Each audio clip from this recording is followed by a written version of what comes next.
Samsung S95C OLED 55-inch model. Check the description below for timestamps of dimensions and so on.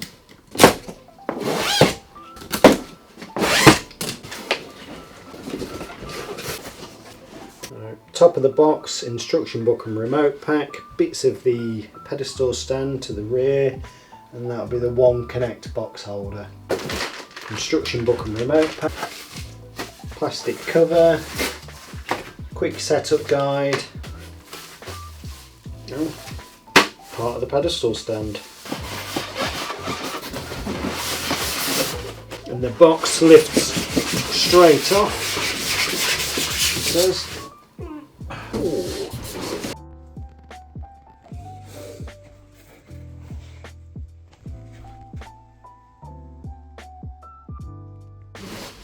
oneconnect box in the back there, pulley on the sides. That is a heavy metal pedestal base. Guessing that's part of the pedestal base as well. Wow.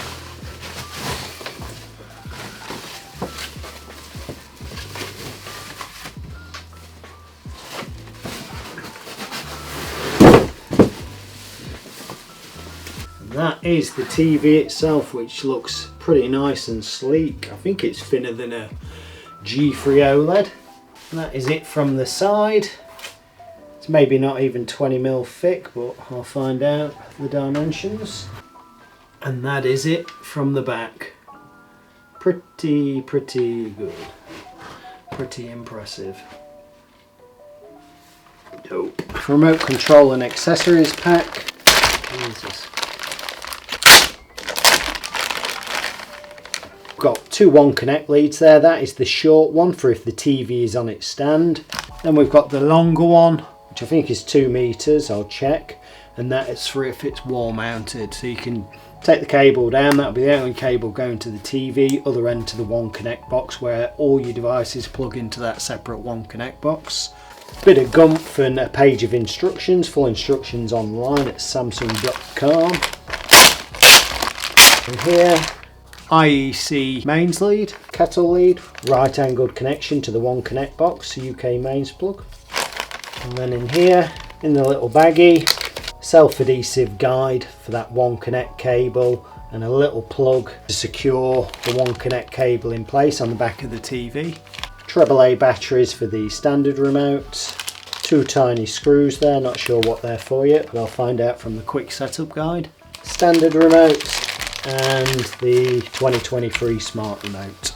Close-up of the standard remote, power on and off at the top, source or input button, channel numbers, teletext, not in the UK, pre-channel to the previous channel, volume up and down, channels up and down, mute, guide button, Netflix, Prime, Samsung TV Plus and Disney Plus, home button, take you to the home menu, cursor arrows up, down, left, right and enter, return and exit, coloured buttons there for apps, media playback, whatever they apply to, settings, info, audio description and subtitle button, stop, play, pause, fast forward and rewind, also for apps and media playback.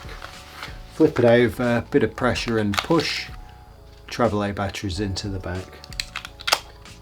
Power on and off at the button there, other buttons in there, settings, numbers, coloured buttons, etc. Voice command button with a small microphone hole, cursor arrows left, right, up, down and enter, back button, home button, play, pause, volume rocks up and down and in for mute, channels rock up and down and push in for guide, Netflix, Samsung TV Plus, Prime Video and Disney Plus buttons. Flip it over, you've got that little solar cell there to keep the charge topped up or charge it up. If it goes to completely dead, USB Type-C socket there as well. oneconnect box. Nice. Pretty similar to previous years, I'm guessing.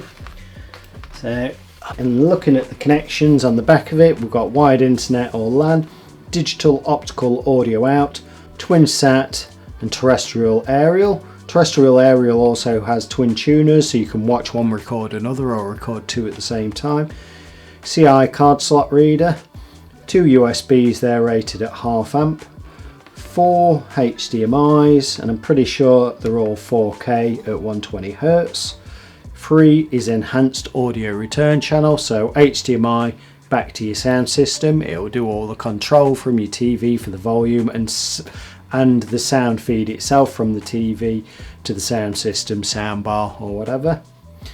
USB there for an attached hard drive, so if you're recording to the TV, plug a hard drive in there. That's 5V 1A, and that is for your oneconnect lead to go into. So on the stand, short oneconnect lead, on the wall, the long oneconnect lead, and then flipping it over to its side, we can see where we've got that IEC mains input or kettle lead, and a bit of a groove there to tuck the lead in and keep it neat. Looking at the bottom of it there, we can see where it's got those key slots as well, where it can locate and hook onto the back of that stand. Quick setup guide. It's got a list of the inputs there relating to the oneconnect box, included accessories. Those M4 screws there, they are for attaching the pedestal base together. oneconnect leads and other bits that are included. Going further down, unpacking it from the box as I've just done, lifting it out, well in there in the poly to lift the TV out, 2 of you to lift it if possible, don't squeeze the screen. And it does say to lay it on a large flat surface, larger than the screen, so there's no pressure on the screen.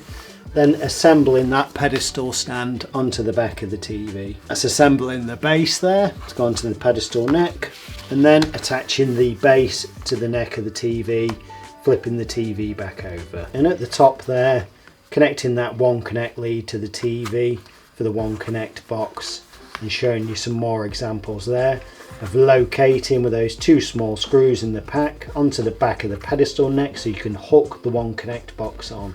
And again here it's pointing out some delicate points and where to handle the TV, what the different leads are for, and the mains lead. Important dimensions there for the 55 and 65 inch model of the S95C, and running across the key what they refer to. The bottom, some dimensions for the VESA mount, 400 by 300, and the bolt depth in those threaded holes is 5 to 6 millimeters, so 10mm screws by the time you've got your bracket and a washer on it. Other included parts, for the plastic cover I guess for the connections on the oneconnect box. Bit of black textured plastic. It's the pedestal neck that links between the TV and the pedestal base.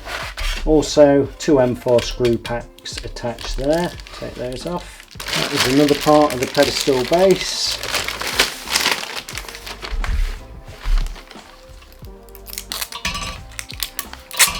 Bit of black powder coated steel, heavy mild steel there.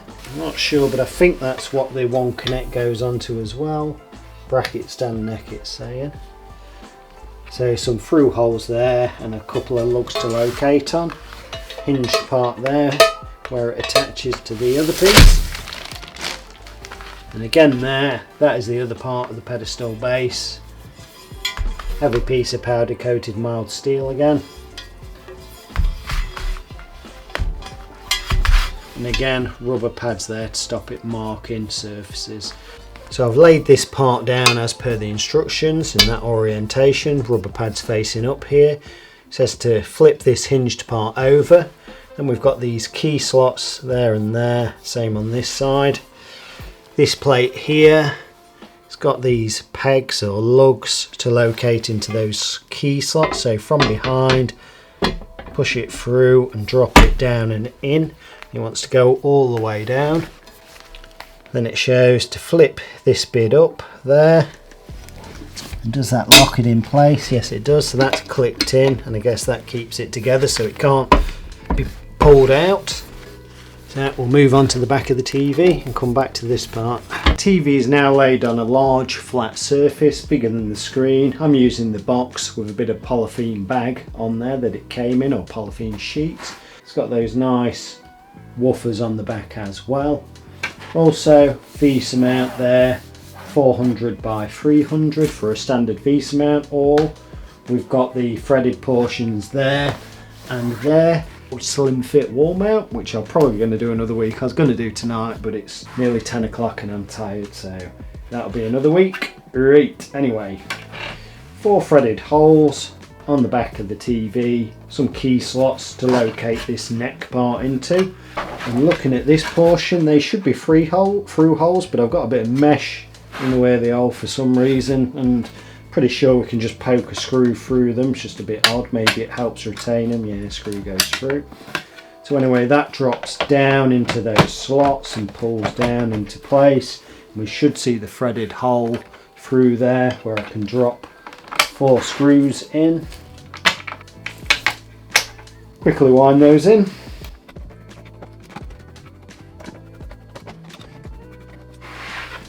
Excellent. Just swapped sides for the camera because I'm hoping it will show this part clearer. So we've got slotted there and a hook there. 2 more of those pegs as well. So it should hook on that way into place, and we can see the 4 threaded holes through the through holes. We'll drop those 4 screws through.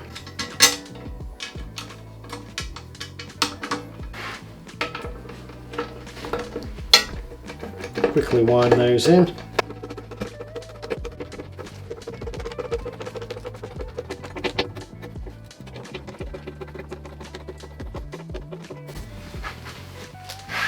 Okay, 2 more of those tiny screws that was in the accessories pack, and those 2 tiny threaded holes there for these to screw into, and so there we go.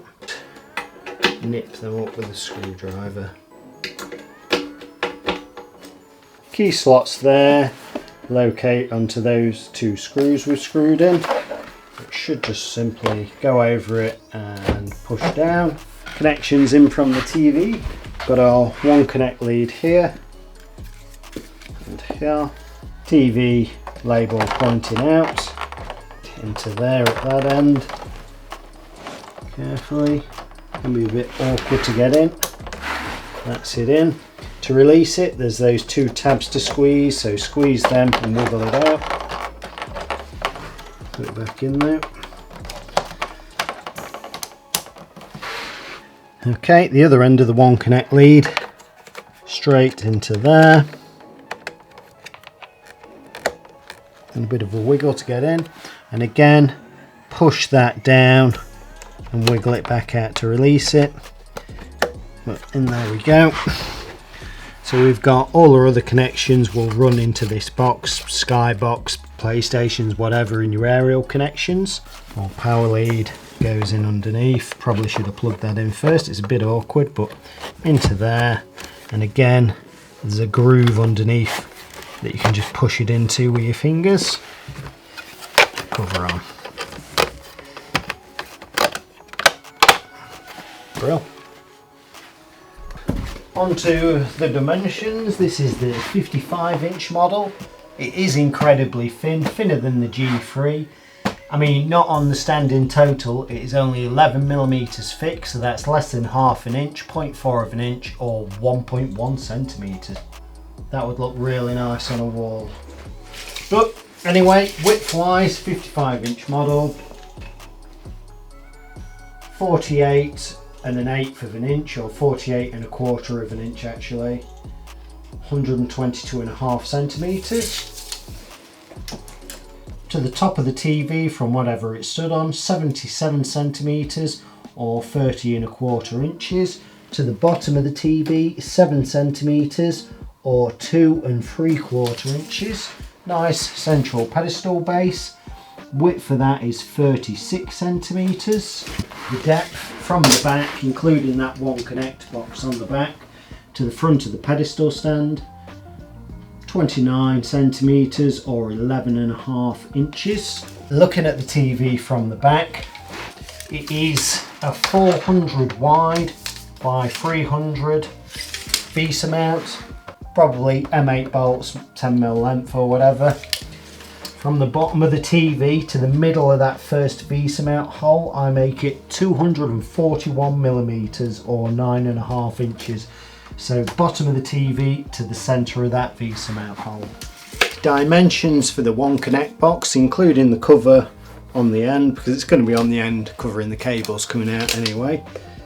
So we've got 36 centimetres that way, or 14¼ inch. Width of it that way, 33 centimetres or 13 inches. And just so we can see it without the cover on. But obviously, like I say, we've got those connectors coming out, so it's 29½ centimetres or 11�5/8 of an inch to there, to the end of them, 31 centimetres to the end of that satellite connector there, or 12¼ inch. Thickness at its thickest point, 35mm. I've actually now mounted it to the wall. It's only on a standard flat bracket, but even on a standard, well, cheap budget flat bracket's 25mm, it comes off about 35mm off the wall. If we look next to it, we can see I've got an OLED C3 here that comes off the wall 70mm, so twice the distance off the wall, quite substantial. And then moving down the row, also Samsung S90C there. That one comes off 65mm. So for me personally, just on aesthetics, in my lounge where I see the TV from the side and have it flat to the wall, it's a G3 or one of these what I'd put on my wall. If it is on a stand, then that difference isn't really there.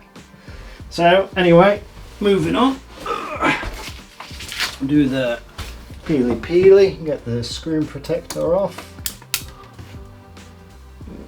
Nice.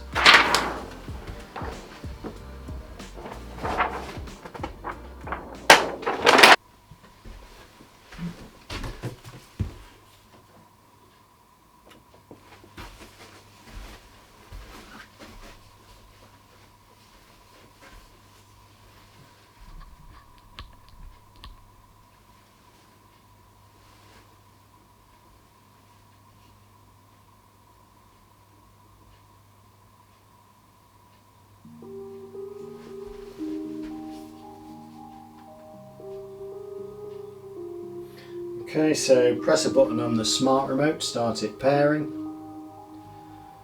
Two simple ways to set up, either smartphone quick and easy, so if you've got your Wi-Fi details and other details on your smartphone, if it's got your Samsung account signed in as well, it will transfer the details to the TV. I'm going to go remote control step by step, and UK. Pop in a pin for future setups.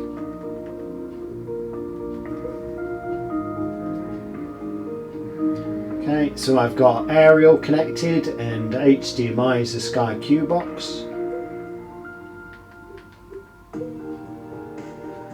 Wired internet connected as well.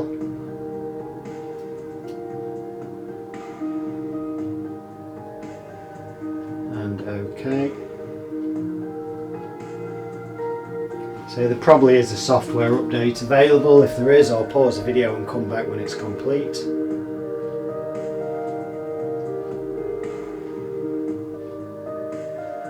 Okay, so I'll say install the latest software and I'll come back when that's complete.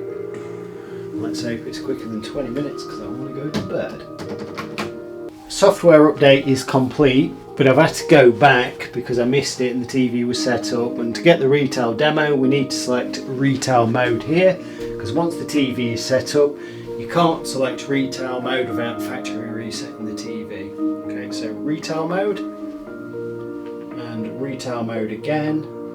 Okay, so it's going to go extremely bright. Let's just knock the camera down. Okay, and next. So as soon as I've done the retail demo, which will be the first thing I do, I'll put it back to home mode and we'll have it on standard picture settings. So here, log into your Samsung account if you've got one. If not, it's probably a good idea to create one. That way you can access the App Store and add more apps and add the Smart Things app to control the TV from your phone or turn it off and bits and bobs like that. So I'm going to skip for now, install. agree there. Okay. We have the software update. I'm just going to say all locations. Pop your postcode in there. It'll give you your service provider. And that's now just tuning in. So I'll pop back in a minute when it's finished tuning its channels in. Tuning is complete. So it's region select, which is England, where your aerial is facing, which for me is Yorkshire and Leeds. Next. So their service provider, mine is Yorkshire.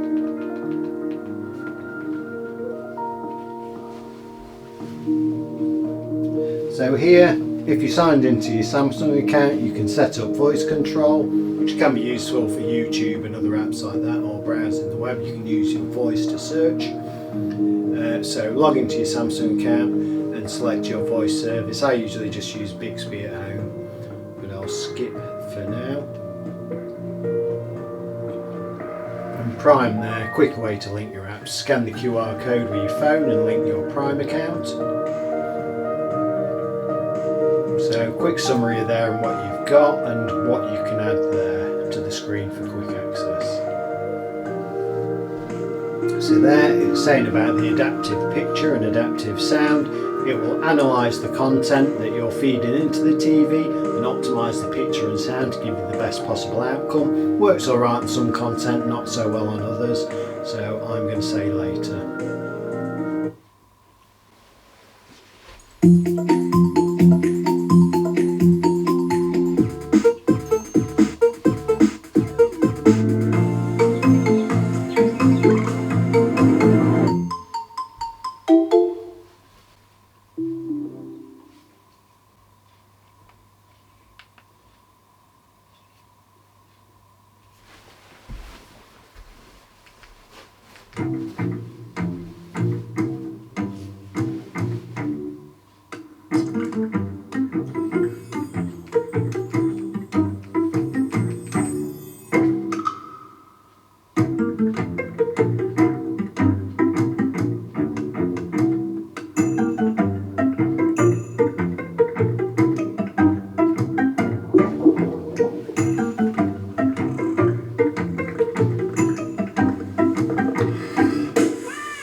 Pretty cool. So I'm going to switch the TV now back to home mode and we'll go from there. So onto settings. Does it have it there? And all the way then to all settings. General and privacy. System Manager and pin in home mode. Right, so we see the pictures dim back down, but we'll sort that out in 1 second. Going to set picture to standard for the demo.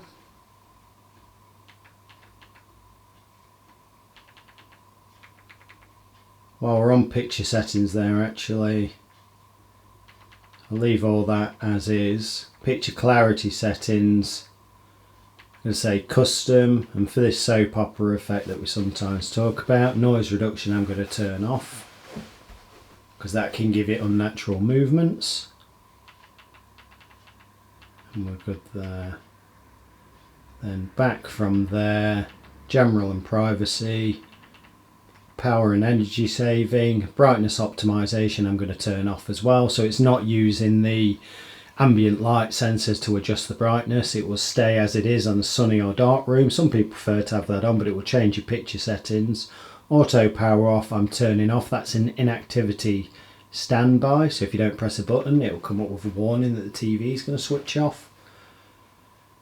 Okay, also, where are we? Panel care, you've got your OLED panel care settings there for pixel refresh and so on, so don't turn the mains off at night. I had a customer who did that and the TV can't do its pixel refresh, which is there, and it wants to do it, so start after TV's turned off would usually happen at every so often. Start screen options, I don't want it to start with the Smart Hub Home. If I was on Sky or Freeview, Netflix, I want it to start back where I was, not come to the Smart Hub. Multiview mirroring off as well, and multi-view casting. So if I'm casting or mirroring a iPhone or Android phone to it, I want the phone to be full screen, not split screen with TV in the background. Okay, so I'll just come back out of there, sort my camera out as well, back and back. Okay, I'm going to turn the sound on and shut my mouth, and we'll just hear normal TV sound. Welcome to Hard Talk, I'm Stephen Sacker. The Victorians coined the phrase the Mother of Parliament to boast that the Westminster Parliament was a model for the world. Would anyone make such a claim today? In recent years, British politics has been characterised by chaos and crisis. Through Brexit and COVID, Prime Ministers have come and gone with alarming frequency. Public trust in politicians has plumbed new lows. My guest is Speaker of the House of Commons, Sir Lindsay Hoyle. On his watch, is Parliament properly serving the people?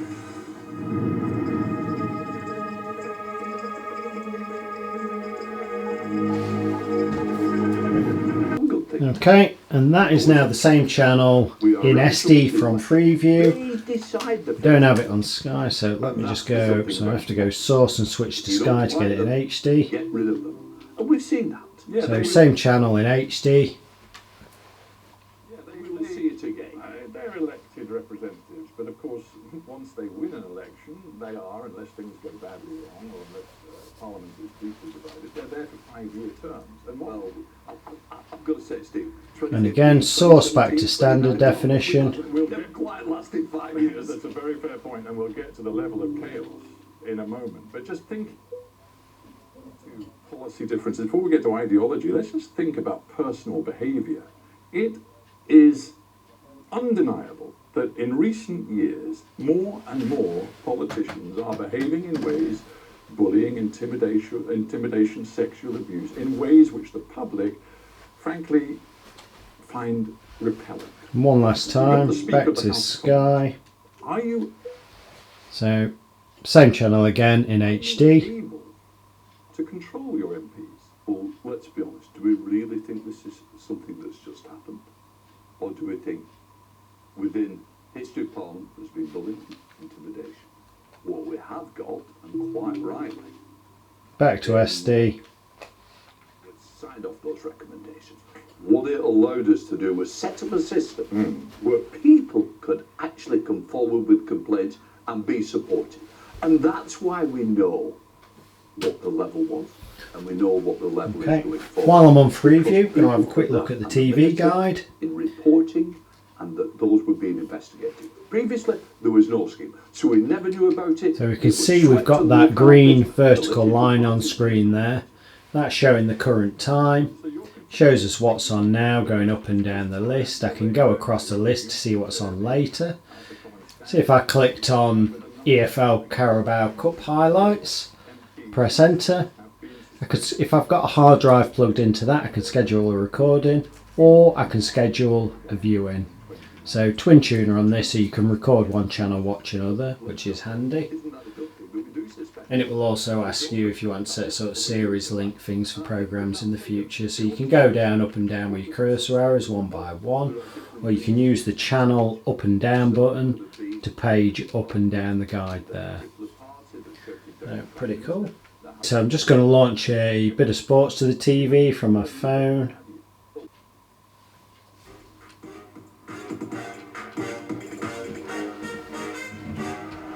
Stadium in Singapore, they take on the Italian champions Juventus. Spurs include the likes of Dele Alli, Juventus, and Toby Alderweireld in their starting 11. Juventus versus Tottenham Hotspur, a fixture many in this kind of area. Humans on for Spurs. Mark switching in terms of form from that moment on. It's a magic, it's great ball, and he directed it to the corner. And those two working again. 4-on-3 here for Spurs. Son, well laid off, and Buffon makes a fine save. He's going in for Orkomala. Troy Parrott denied on the first attempt, but Ronaldo was there to beat Buffon. Spurs have been the better team, and on the half hour, they lead Juventus. The foul to be on the edge of the penalty area. We play on. And Pjanic, Higuain, well worked for Tony Higuain, builds it. He is a true finisher, and he's done it against Tottenham Hotspur before in the Juventus shirt. The man back from Chelsea has made it Juventus 1. Desilio up against Walker Peters. A good cutback, and it's deflected into the net. And Ronaldo has his goal, and Juventus have turned this around. They now lead by 2 goals to 1. And there is the iconic celebration of Cristiano Ronaldo. She's hard to win the ball in the Juve half, and what a pass for Lucas Moura. He's assisted the equaliser. Spurs are back level against Juventus. Great work by Ndombele, and Lucas Moura has stabbed it into the net. What an immediate impact. And brilliant work again by Walker Peters. Boy was excellent in terms of his hold-up play. I could see him being there was an opportunity here. Kane, what a what a goal to win it! Szczesny's caught out. Harry Kane has scored the goal of this tournament. That is extraordinary. Tottenham Hotspur 3, Juventus 2. How did he come up with that? Very special indeed. That is it. Tottenham Hotspur have won their first game of pre-season in the most extraordinary style. Okay, and the next clip. Credit to Ubisoft for the next demo. It's Star Wars Outlaws. Next gen game trailer. At least that's what I hear. The Empire? They're everywhere.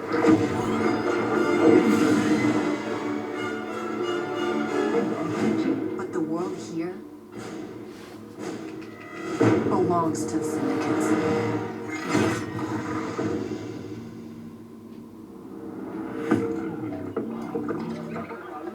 If I want to survive, I have to play their game.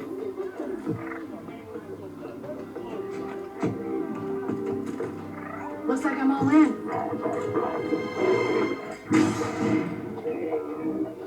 She's in here somewhere.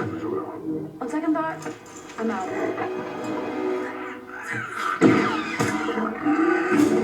There she is.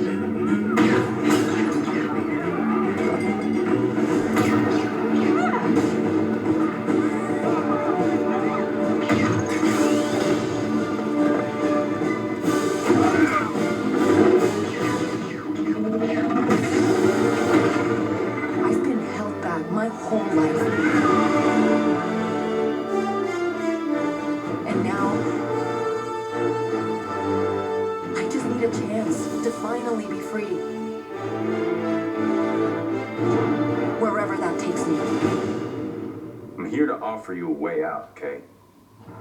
Get off my ship, Jalen. Give me a chance. You're gonna have to trust me. It'll be dangerous, risky. But if you pull this off, you'll never look over your shoulder again.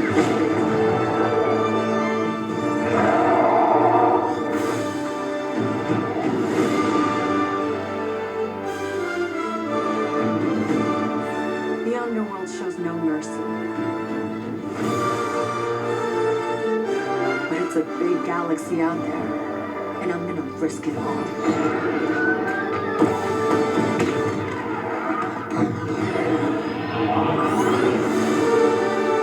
Star Wars Pretty Outlaws, cool. Credit coming to Ubisoft 2024. again for that one.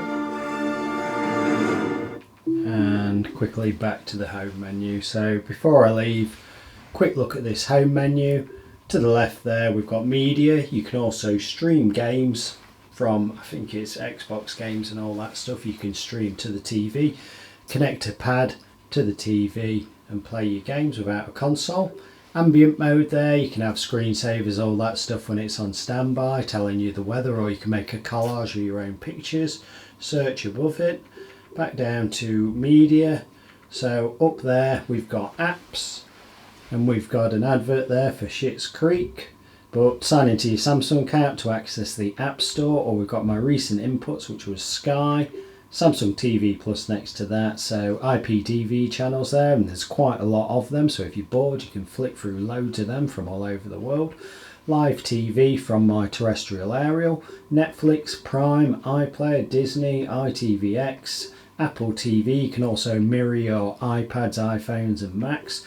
YouTube, Now TV, All 4, Rakuten, Alexa, Samsung Health, do some yoga and Pilates in front of the TV, Bixby, internet browser there, a cheap USB keyboard and mouse so you can browse basic sort of internet services, Plex, My5, and you can edit that list to make it your own or move the apps around into the order you like to see them. Going down, recent input there being YouTube, what's on now from different sources, family favourites as well from different sources. Apparently dogs like to watch Bluey because of the colour tones. I actually tried it on my pugs and it did work quite well. They seemed to enjoy it for about 5 minutes.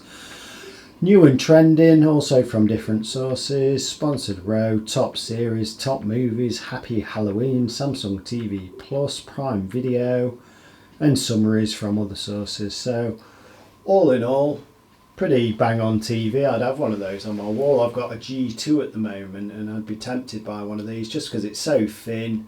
It looks amazing in the picture. Like the OLED, there's no backlight bleed there.